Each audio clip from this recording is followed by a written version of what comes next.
Hello, good morning to all of my dear friends, listeners, video viewers, and the learners of English. I, Ajay Sharma, welcome you to my this session once more. As you know that we have started a series to improve our English to the advanced level. That's why I have again brought a new one to you. I hope you will be watching, sharing, commenting, and liking the videos, as well as you will be enjoying the sessions. I have uploaded so many videos over YouTube to watch the video and learn as much as you can. First of all, Happy New Year to all of you, my dear friends. Happy New Year to your family, to your friends, to your colleagues, and to your near and dears. So, spread this New Year's love with your family, with your friends, with your community in which you are living. So, without wasting our time, come let us get started from here. Here we go. This is chapter The Rattrap, Salmon Lazarlov. Okay, but today's target is to focus on difficult words, vocabulary, grammar, pace of reading, and inculcating these difficult words in our mind, and keep this whole story in our mind for forever. Okay, so come let us get started from here. Here we go.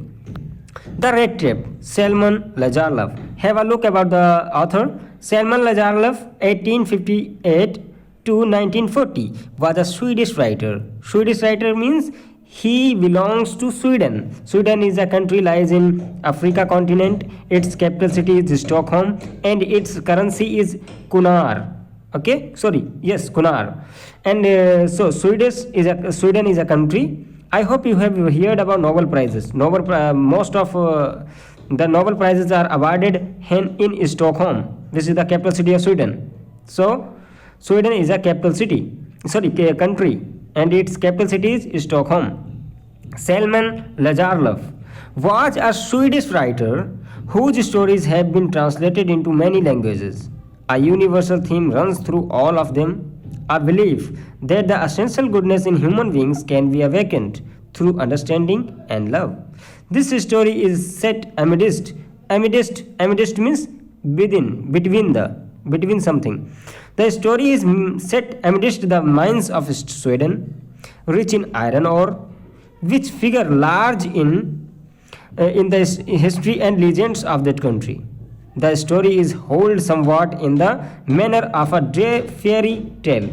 Fairy means very very clearly, or tell means story. I hope you are aware of this word tale. Tale. This is not tell. This is tale. Tale means the story or anecdote, kahani. Have a look about the chapter. This is a nutshell of this chapter. The Rattrap is a story that gives us a psychological insight into human nature. The author highlights how greed for material things existed in human beings. The story upholds the belief that the essential goodness of a human being can be awakened through love and understanding. So chapter starts from here. Here we go, and read the whole chapter thoroughly. Please focus your mind on the words. I will explain. Okay. Meanwhile. Once upon a time, there was a man who went around selling small rat traps of wire. He made them himself at odd moments from the material he got by begging in the stores or at the big farms. But even so means despite that. फिर भी, you can say, फिर भी. But even so, the business was not especially profitable. उसका जो business था वो विशेष रूप से प्रॉफिटेबल उतना नहीं था. So he had to resort to both begging and petty thievery to keep body and soul together. To keep body and soul together means to earn a living. Okay, petty thievery to keep body and soul together. Even so, his clothes were in rags. Even so means despite that. His clothes were in rags. His cheeks were sunken, and hunger gleamed in his eyes. No one can imagine how sad and monotonous life can appear to such a vagabond. A vagabond means a person who is wandering here and there to earn a living. अपनी जीविका कमाने के लिए जो व्यक्ति इधर से उधर भ्रमण करता है उसे कहते हैं हम वेगाबॉन्ड. और we can say a person who has no house, no family, he is alone in this world and wandering here and there to earn a living. Okay, vagabond or vagrant, you can say also vagrant, घुमक्कड़, you can say vagrant. Who plods along the road? Plods means मरे मरे टहलना.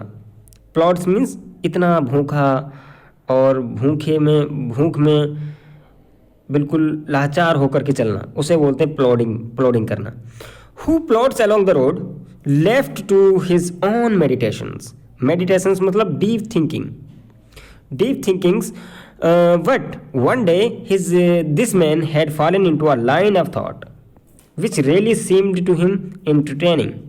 He had naturally been thinking of his rat traps when suddenly he was struck by the idea that the whole world about him, the whole world with its lands and seas, its cities and villages, was nothing but a big rat trap. It had never existed for any other purpose than to set wets for people. Wets means luhavna. I mean pralovan for people. It offered riches and joys, shelter and food, heat and clothing, exactly as the red trap offered the cheese and pork. Cheese means, I know, cheese means paneer, and pork means pig, flesh of a pig, सुअर का मांस, उसे बोलते हैं pork. And as soon as anyone let himself be tempted to touch the vat, it closed in on him, and then everything came to an end. So the world had, of course, never been very kind to him. So it gave him unwanted joy to think ill of it in this way. It became a cherished pastime of his during many dreary ploddings to think of people he knew who had let themselves be caught in the dangerous snare, and of others who were still circling around the bed.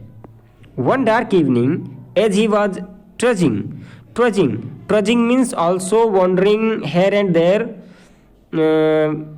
without any reason, or like a peasant wandering here and there like a peasant, मतलब मरे मरे घूमना उसे कहते हैं. He was ट्रजिंग, मरे मरे घूम रहा था अलॉन्ग द रोड के पास में.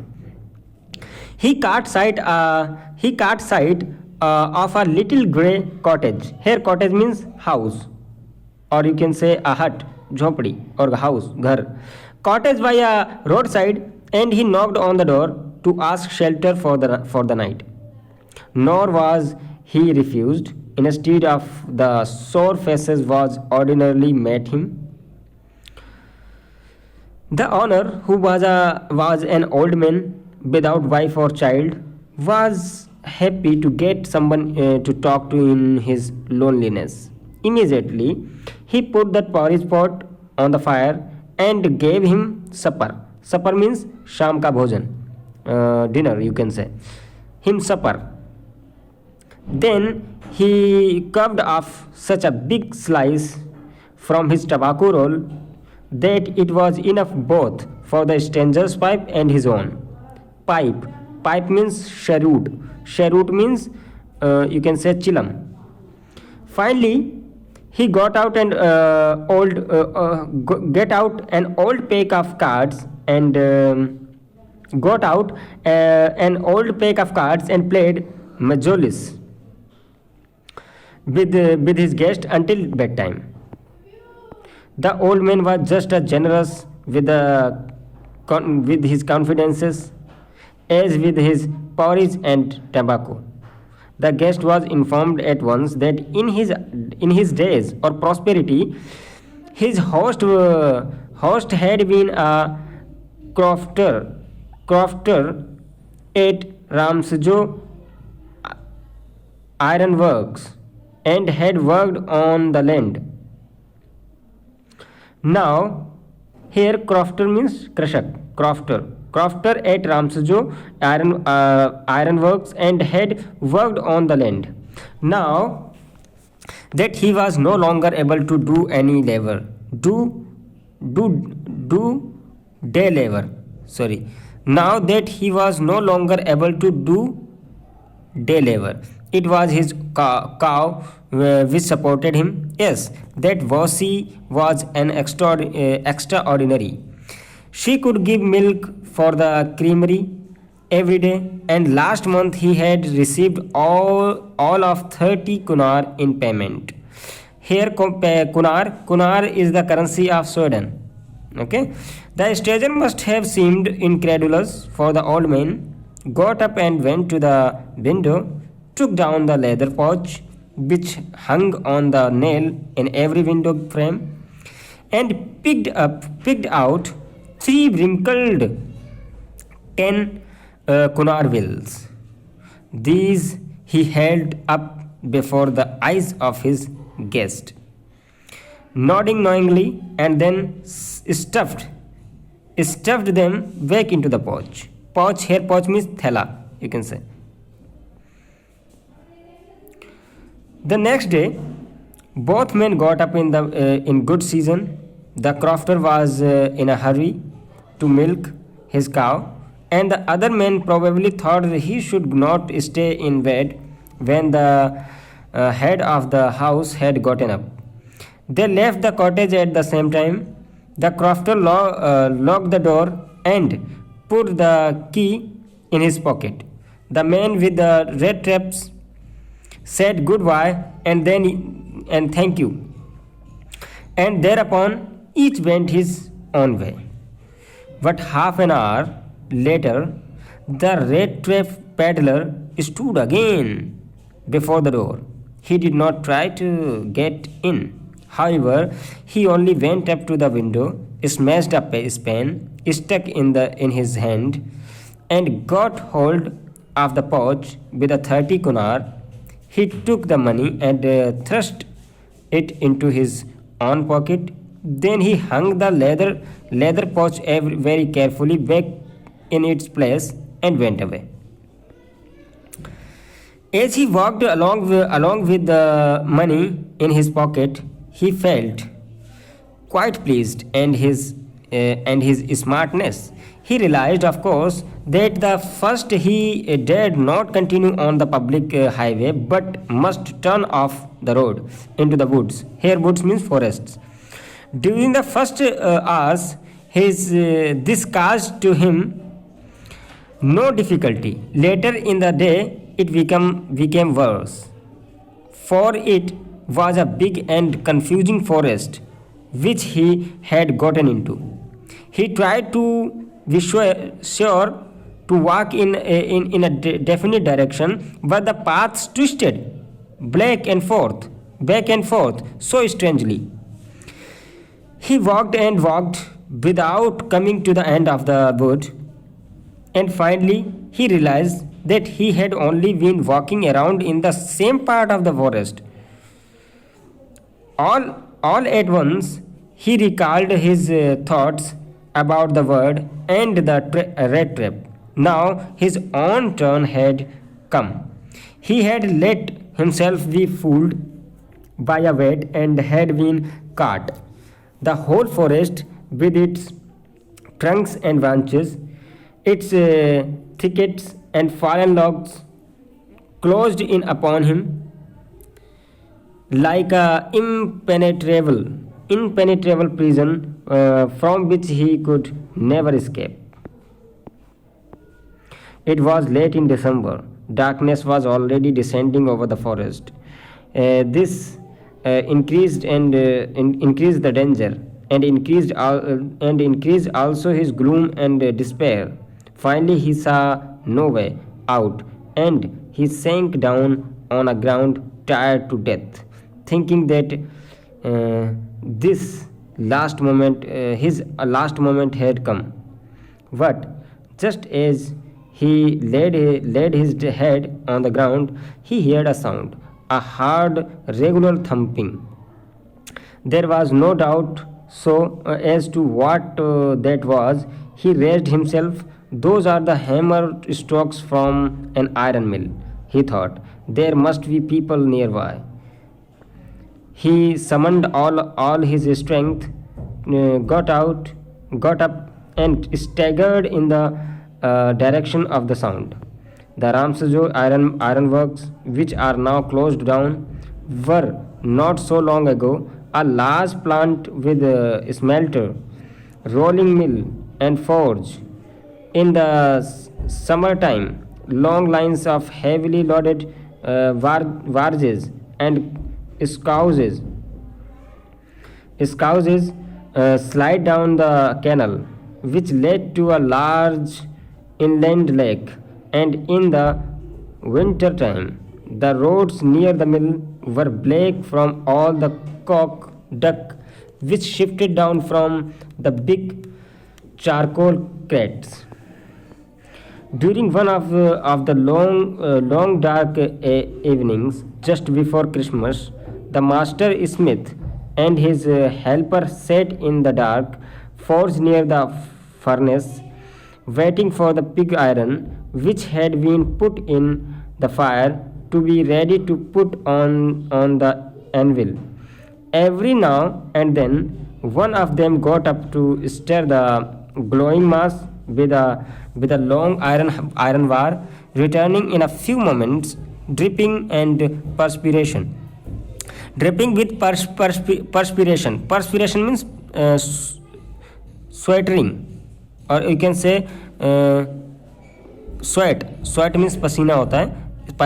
Perspiration means भी पसीना होता है. Though, as was the custom, he wore nothing but a long shirt and a pair of wooden shoes. All the time there were many sounds to be heard in the forge. The big bellows ground and the burning coal cracked. The fire boy shoveled charcoal into the maw of the furnace with a great deal of clatter. Outside roared the waterfall, and a sharp north wind whipped the rain against the brick-tiled roof. It was probably on account of all this noise, that the blacksmith did not notice that a man had opened the gate and entered the forge. Until he stood close up to the furnace. Surely it was nothing unusual for poor vagabonds without any better shelter for the night to be attracted to the forge by the glow of light which escaped through the sooty pans, and to come up to warm themselves in front of the fire. The blacksmith glanced only casually and indifferently at the intruder. He looked the way people of his type usually did, with a long beard, dirty, ragged, and with a bunch of rattraps dangling on his chest.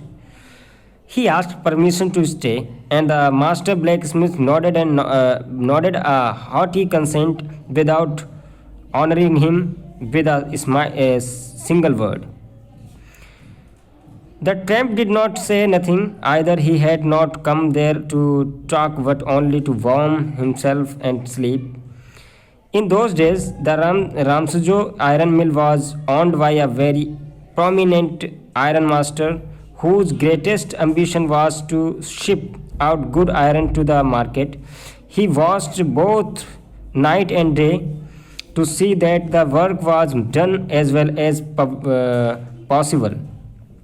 And at this very moment, he came into the forge on one of his nightly rounds of his inspection. Naturally,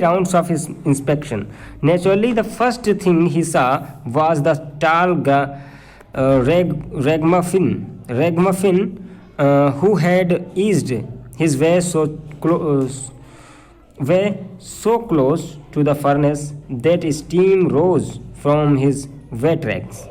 The ironmaster did not follow the example of the blacksmiths who had hardly dined, to look at the stranger.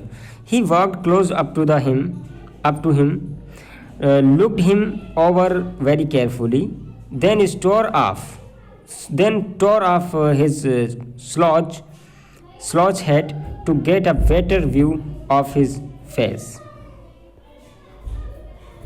But of course, it is you, Nils Olof, he said. How do you look? The man with the red traps had never before seen the ironmaster at Ramsajo and did not even know what his name was. But it occurred to him that if the fine gentleman thought he was an old acquaintance, he might perhaps throw him a couple of kunar. Therefore, he did not want to undeceive him at all once. Yes, God knows things have gone downhill with me, he said. You should not have resigned from the resigned from the regiment, said the ironmaster. That was the mistake. If only I had still been in the service at the time, it never would have happened. Well, now of course you will come home with me. Now of course you will come home with me to go along up to the manor house and be received by the honor like an old regimental comrade. That, however, did not please the tramp. No, I couldn't think of it, he said, looking quite alarmed. He thought of the 30 kunar. To go up to the manor house would be like throwing himself voluntarily into the lion's den. He only wanted a chance to sleep here in the forge and then sneak away as inconspicuously as possible. The ironmaster assumed that he felt embarrassed because of his miserable clothing. Please do not think that I have such a fine home that you cannot show yourself there, he said. Elizabeth is dead. As you may already have heard, my boys are abroad, and there is no one at home except my oldest daughter and myself. We were just saying that it was too bad we didn't have any company for Christmas. Now, come along with me and help us make the Christmas food disappear a little faster. But the stranger said no, and again no. And the ironmaster saw that he must give in. It looks as though Captain Von Stahel preferred to stay with you tonight. He said to the master blacksmith and turned on his heel. But he laughed to himself as he went away, and the blacksmith, who knew him, understood very well that he had not said his last word. It was not more than half an hour before they heard the sound of carriage wheels outside the forge, and a new guest came in. What? This time it was not the ironmaster. He had sent his daughter, apparently hoping that she would have better powers of persuasion than him than he himself. Here persuasion means to persuade someone, it means किसी को मनाना, persuade करना, persuasion.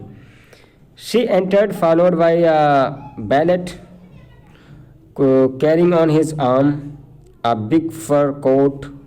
She was not at all pretty, but seemed modest and quite shy.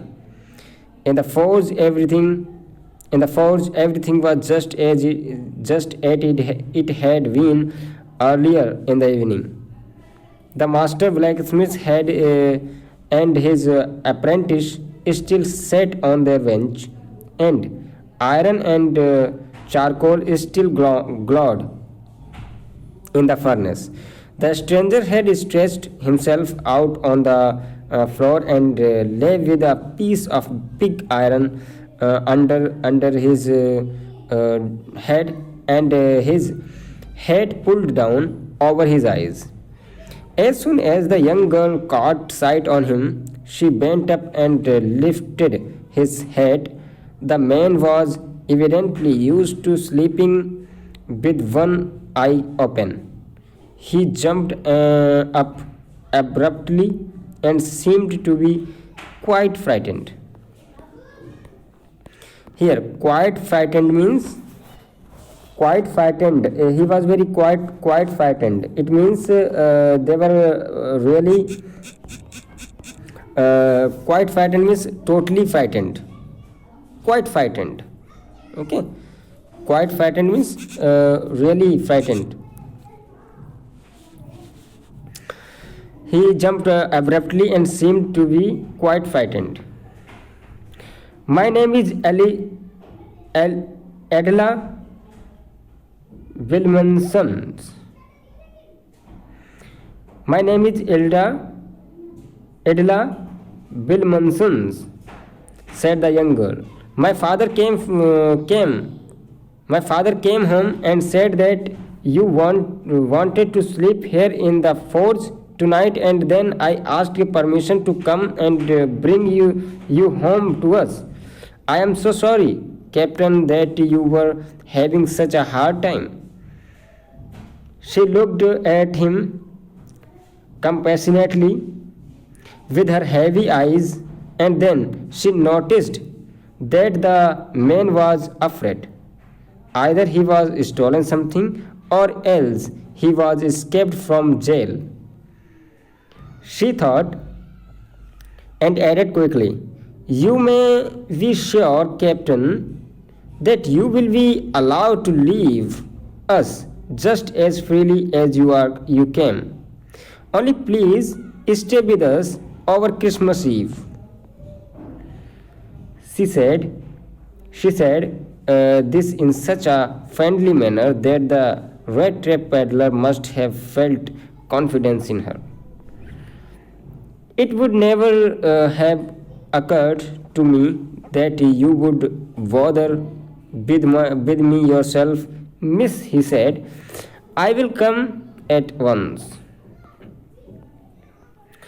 He accepted the fur coat which the belt handed him with a deep bow, threw it over his rags, and followed the young lady out to the carriage, without granting the astonished blacksmith so much as a glance.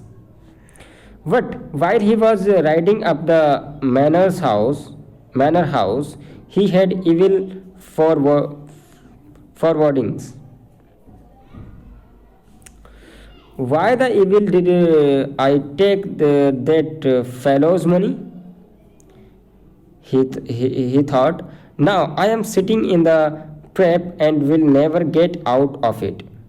The next day was Christmas Eve, and when the ironmaster came into the dining room for breakfast, he probably thought with satisfaction of his old regimental comrade whom he had run across so unexpectedly.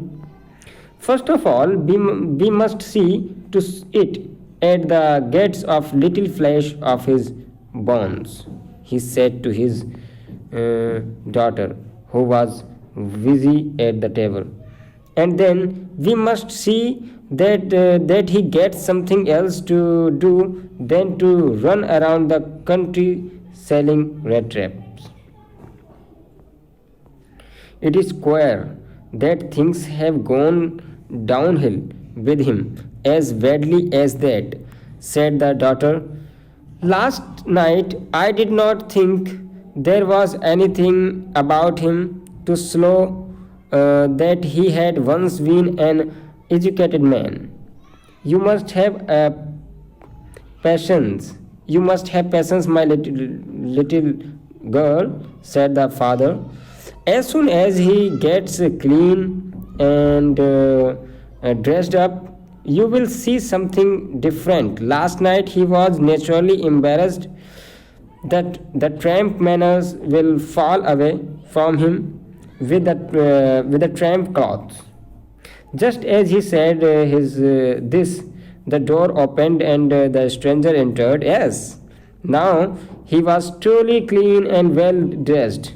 The valet had bathed him, cut his hair, and shaved him. Moreover, he was dressed in a good looking suit of clothes which belonged to the ironmaster. He wore a white shirt and a strange color of whole shoes. But although his guest was now so well groomed, the ironmaster did not seem pleased. He looked at him with a puckered brow, and it was easy to understand that when he had seen the strange fellow in an uncertain reflection from the furnace, he might have made a mistake. But that now, when he stood there in broad daylight, it was impossible to mistake him for an old acquaintance. What does this mean? He thundered. The stranger made no attempt to dissimulate. He saw at once that the splendor had come to an end. It is not my fault, sir, he said. I never pretended to be anything but a poor trader, and I pleaded and begged to be allowed to stay in the forge. But no harm has been done. At worst, I can put on my rags again and go away. Well, said the ironmaster, hesitating a little, it was not quite honest. Either you must admit that, and I should not be surprised if the sheriff would like to have something to say in the matter.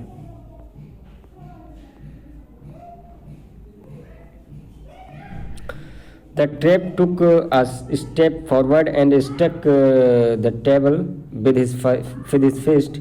Now I am going to tell you, Mr. Ironmaster, how things are, he said. The whole world is nothing but a big red trap.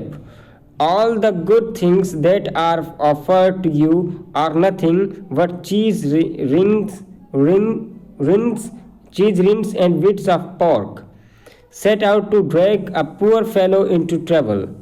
And if the sheriff comes now and locks me up for this, then you, Mr. Ironmaster, must remember that a day may come when you yourself may want to get a big piece of pork, and then you will get caught in the trap.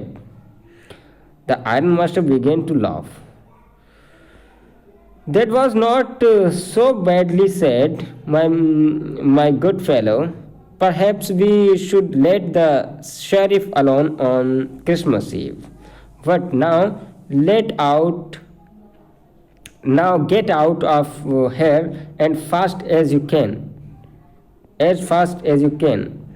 But just as the man was opening the door, the daughter said, I think he ought to stay with us today. I don't want him to go. And with that, she went and closed the door.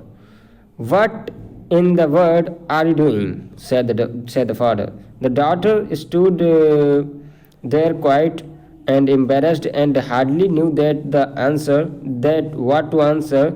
That morning she had felt so happy when she thought how homelike and Christmassy she was going to make things for the poor hungry rich. She could not get away from the idea all at once, and that was why she had interceded for the vagabond. I am thinking of this stranger here, said the young girl. He walks and walks the whole year long, and there is probably not a single place in the whole country where he is welcome and can feel at home. Feel at home. Feel at home is confidence. Feel at home. However, turns he is chased away. Always he is afraid of being arrested and cross examined. I should like to have him enjoy a day of peace with us here. Just one in the whole year. The ironmaster mumbled something in his ear. He could not bring himself to oppose her. It was all a mistake, of course. She continued, but anyway, I don't think we ought to chase away a human being whom we have asked to come here and to whom we have promised Christmas cheer. You do peach. You do peach. Peach means to teach. You do peach worse than a person, said the ironmaster. I only hope you won't have to regret this. The young girl took the stranger by the hand and led him up to the table. Now sit down and eat, she said, for she could see that her father had given in. The man with the red trap said not a word. He only sat down and helped himself to the food. Time after time, he looked at the young girl who had interceded for him. Why had she done it? What could the crazy idea be? After that, Christmas Eve at Ramsajo passed just as it always had. The stranger did not cause any trouble because he did nothing but sleep. The whole forenoon, he lay on the sofa in one of the guest rooms and slept at one stretch. At noon, they woke him up so that he could have his share of the good Christmas fare. But after that, he slept again. It seemed as though for many years he had not been able to sleep as quietly as safely as here at Ramsajo. In the evening, when the Christmas tree was lighted, they woke him up again, and he stood for a while in the drawing room, blinking as though the candlelight hurt him. But after that, he disappeared again. 2 hours later, he was aroused once more. He then had to go down into the dining room and eat the Christmas fish and porridge. As soon as they got up from the table and went around to each one present and said thank you and good night, but when he came to the young girl, she gave him to understand that it was her father's intention that the suit which he wore was to be a Christmas present.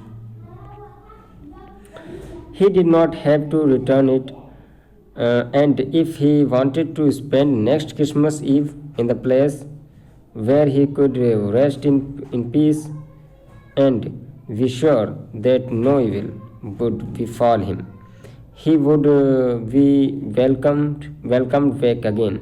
The man with the red traps did not answer anything to this. He only stared at the young girl in wonderless amazement.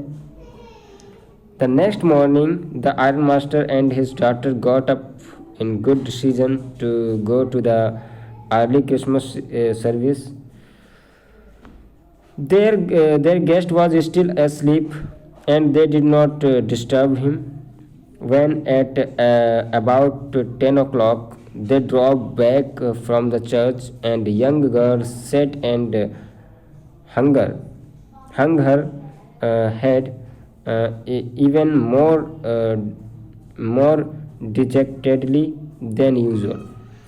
The church she had learned that one of the old crafters of the ironworks had been robbed by a man who went around selling red traps. Yes, that was the fine fellow you let into the house, said her father. I only wonder how many silver spoons are left in the cupboard by this time. The the wagon had hardly stopped at the front steps when the ironmaster asked the valet whether the stranger was still there. He added that he had heard at church that the man was a thief. The valet answered that the fellow had gone and that he had not taken anything with him at all. One on the contrary, he had left behind a little package, which means Bill Manson was to be kind enough to accept as a Christmas present. The young girl opened the package, which was so badly done up that the contents came into view at once. She gave a little cry of joy. She found a small red trap, and in it lay three wrinkled 10 kunar notes. But that was not all. In the red trap lay also a letter written in large, jagged characters. Honored and noble Miss, since you have been so nice to me all day long, as if I was a captain, I want to be nice to you in return. As if I was a real captain, for I do not want you to be embarrassed at his Christmas season by a thief. But you can give back the money to the old man on the roadside who has the money pouch hanging on the window frame as a vet for the wanderers. For poor wanderers, the red trap is a Christmas present for a rat who would have been caught in his word's red trap if he had not been raised to captain, because in that way he got power to clean them himself. Written with friendship and high regards, Captain Von Stale. So this is end of this story. Very nice story I have heard. So I hope you have gone through all the content. Thank you for watching. Have a nice time. Thank you.